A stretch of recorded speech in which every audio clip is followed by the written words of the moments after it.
Hi y'all, this is So Blessed. Welcome to the Blessed Place. How y'all doing? Anybody see that episode of Oprah, Am I Normal? She basically asked her studio audience various questions and they voted on their answers, and the idea behind it was to answer that question. You know, I think we all have thought it before. Am I normal? I thought it was just so awesome, this show that she had, because I don't know about y'all, but I have said that many times. And this is the one thing that I discovered on YouTube, that the things we question ourselves about, is it normal? So many people can identify. YouTube just showed me we are more alike than we are different. I don't know what y'all think. But anyway, I just thought that this would be such a fun video it's basically a tag video, but with a twist. And I'm tagging all of you. Number 1, let's get started. I have 1 through 10. Y'all hear this? Quiet. It's so quiet in my house right now because my husband went down south to work on his rental property. Derica is at her aunt's. If y'all remember one of my past videos, recent videos, I had 4 little ones. It was just chaos. But see how quiet this is? Okay, which segues into my question. I love being alone. Am I normal? Anybody out there like being alone? I love going to restaurants alone. I love going to movie theaters alone. I love being at home alone. I just love being alone. Now I also enjoy people. I enjoy my sisters, I enjoy my family, I enjoy my husband, I enjoy my daughter. But anybody else out there love being alone? Number 2, how do you act when you're sleepy? My daughter told me to ask you all this because she says, her mother, me, I'm not normal. When I'm sleepy, I rock back and forth. And I'm not conscientious of it. I rock back and forth and I rub my knee. And normally it's my right knee. I wish you could see this, but you see this hand motion right here? I'm rubbing my knee. And my daughter says I act like a crackhead. Am I normal? What do you do when you're sleepy? Number 3, how often do you change your bed linen? My husband and I change our bed linen about every 5 to 6 days. And we just absolutely love clean linen. So sometimes we'll change it after 2 or 3 days just because we want the feel of nice, crisp, clean bed linen.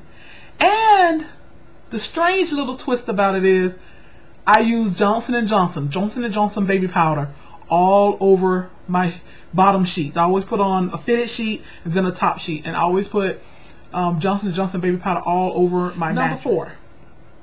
Number 4. Okay, most of us, well, not most of us, it's not uncommon to bite your nails, right? No, that's not uncommon. But am I normal for us nail biters? When I get a good nail, and anybody that bites the nails, you know what a good nail is.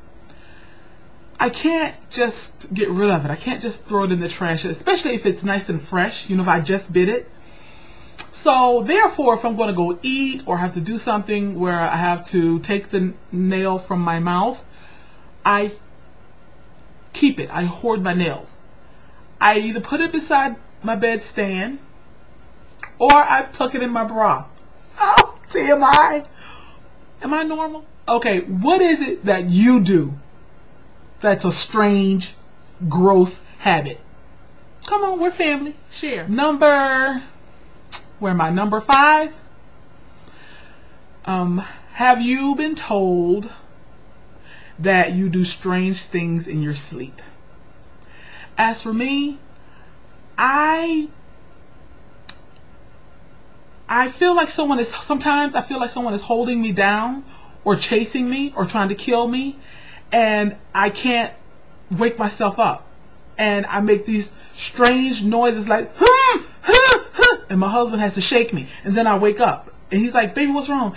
And I said, somebody was trying to kill me. And y'all, this happened quite often, or it used to happen quite often, and I had to do some soul searching.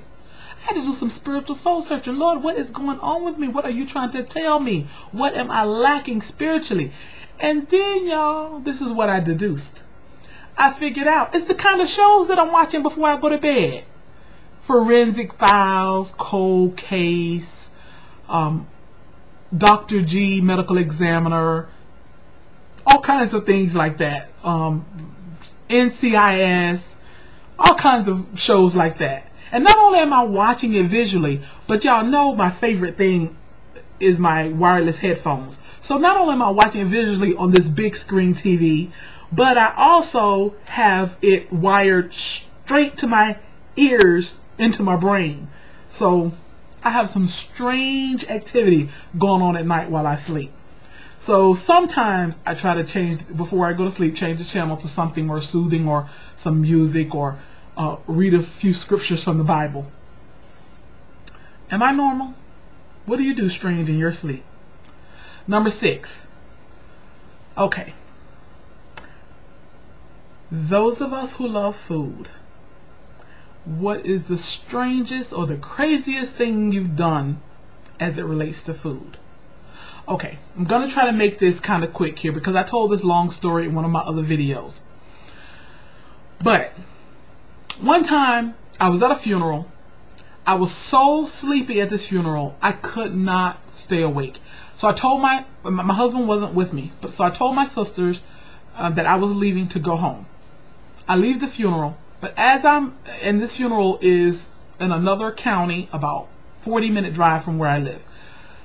I leave the funeral. As soon as I get outside, the wind hits my face. I turn on the radio. I feel more awake. I decide I'm going to go to another county to get some food. One of my favorite, absolute favorite sub shops. So I go there. I sit and I eat my food and listen to my country music. And then I think, well, I'm supposed to be at a funeral. I left the funeral because I was so sleepy. I can't tell my husband that I went from the funeral to another 40-minute drive, maybe 30-minute drive, just for this sub. So I throw away all the evidence, and I devise a plan to tell my husband that I went to McDonald's and ate. Because I know my husband's going to ask me, do you want to eat? So I devise this plan and tell him, no, I've already eaten and ate at McDonald's on the way home. Because the McDonald's is like 2 minutes from my house. Needless to say, I'm all caught up in enjoying my sub, and I went and parked and ate and listened to my country music. Did not know that my family was looking for me, because when I told my sisters I was leaving to go home because I was so sleepy, they checked on me with my husband to see if I made it home okay. My husband is like, no, she hasn't made it home. It's been an hour and a half. Okay, the family is in an uproar. Like I said, just to make this a long story short, but when they finally found me, and the way they found me, they called my job. This is when I was working. They called my job, and on my job I had to keep a separate cell phone, a Motorola, and you know, that's one of those toot phones. I call it a toot phone. And my job, they're tooting me, and they're like, and I can hear them, Deidre, and I'm like, oh my God, what's happened? What's the emergency? And I pick up the phone, they're like, your family's looking for you. And I'm panicked because I'm thinking, oh my God, what's happened with my family? Was it an emergency? I don't know, but they're looking for you. I finally call my husband, my sisters, everybody's so they are furious with me and relieved that I'm not in the ditch. They've gone all up and down the highways looking in the ditch. They've called police. They've called my job. They've called my friends. Okay. But anyway, all of that because I wanted to enjoy a sub. That's my crazy food story. Am I normal? What's the craziest thing you've done for food? Okay, number 7. Speaking of food, is there a food that you despise handling or touching or tasting? I hate the smell of bananas, especially bananas that's been in the trash. I don't like the taste or smell of bananas, but bananas that's been in the trash can and you like lift the lid of the trash, deplorable smell to me. Something else, I cannot stand to touch uncooked chicken. I don't care much for chicken, but especially I don't like touching uncooked chicken. But lastly, tomatoes. I hate touching tomatoes. My husband loves tomatoes. So when he asks me to fix him a sandwich, often it seems like I don't feel like doing it. my demeanor. I know I come across as I don't feel like doing it for him. I just don't want to touch those tomatoes. But I do it. I do it for love. But I cannot stand the taste, nor the look, nor the feel of tomatoes. Ugh! But I love ketchup. Am I normal? Number 8. What little things, little mundane things frustrate you most? What frustrates me to no end is opening up CDs and DVDs. Just that simple task frustrates me unbelievably. Now I have a PSA announcement to the manufacturers or whoever is wrapping these CDs and DVDs. I think you're doing it pretty much to deter criminals. You're not deterring criminals. You are frustrating honest people. Am I normal? What small, mundane things frustrate you? Number 9. You ever had aspirations of working the most simple or mundane jobs? Am I normal? Because, okay, I have big aspirations, yes. But I have simple aspirations of either being a cashier, a bank teller, or a toll booth operator.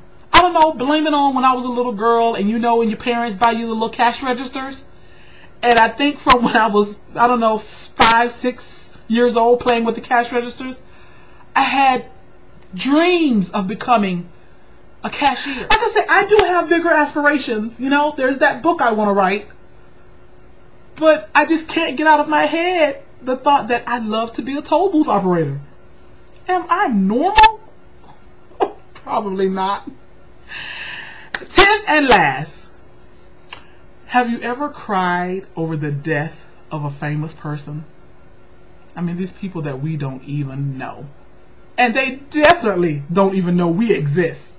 The 3 famous people that I cried, literally cried, when I heard about their passing was, anybody remember Another World?